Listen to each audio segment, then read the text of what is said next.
Yeah, I was raised by two parents that hate each other, and because of their own trauma, they made me suffer.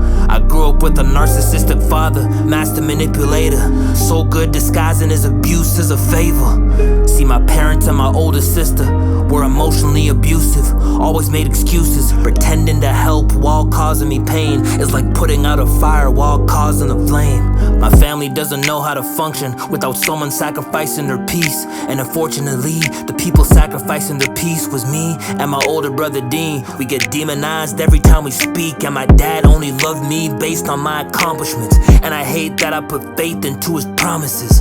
That's conditional love down to a T, and if I ever talked about it with him, he blamed me. He tried to isolate me from people in my life. He made fake accounts just to hate on me. He even called me a disgrace to the family, tried to secretly manipulate people around me. But now I understand his aim. He doesn't ever want to feel or deal with the guilt of feeling shame. See, shame is a feeling that holds him so tight. That's a feeling that he's been running from his whole life. My sister tried to sue me for telling truth in a song. Found out my dad was behind it all along. Told me my birth wasn't part of the plan. 24 years, my parents don't know who I am. I honestly hate the fact that I still love you. Wish I could turn it off like a cord and unplug you. I feel the same way about my sister and my mama.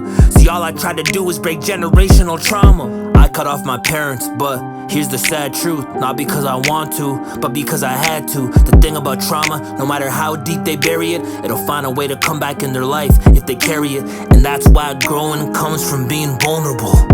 But change makes them feel so uncomfortable. Even if it's positive, the lesson, they'd rather a familiar hell than an unfamiliar heaven. This year was revealing, I hope they get healing.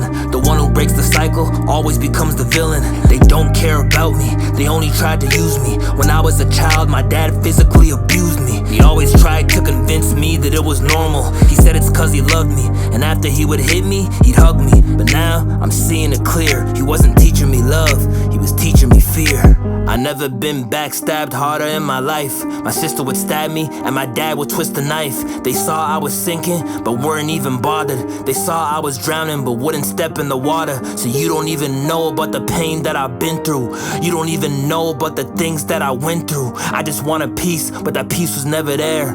I just wanted parents that actually cared. They showed their true colors, now I understand their goal. It was never about love, it was always about control. I had to follow a script like I was playing a role. Left a hole in my soul, the pain was taking a toll. Realizing my whole childhood was all illusions. That's the main reason for all my thoughts of confusion. Knowing that our bond was never even real. See, they put on a mask to control how I feel. I'll never forget that last family dinner. I looked straight into my dad's eyes and I cried. The truth about him was as clear as the sky. He's fearful of the truth but believes in a lie.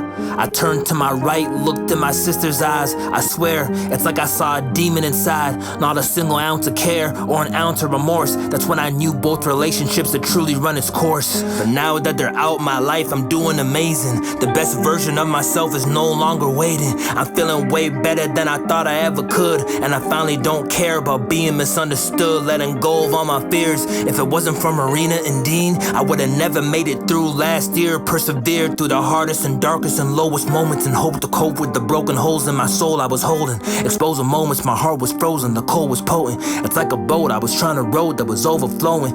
It's like an ocean that had the motion of all the moments, and a wave of toxic emotions had to remove and focus.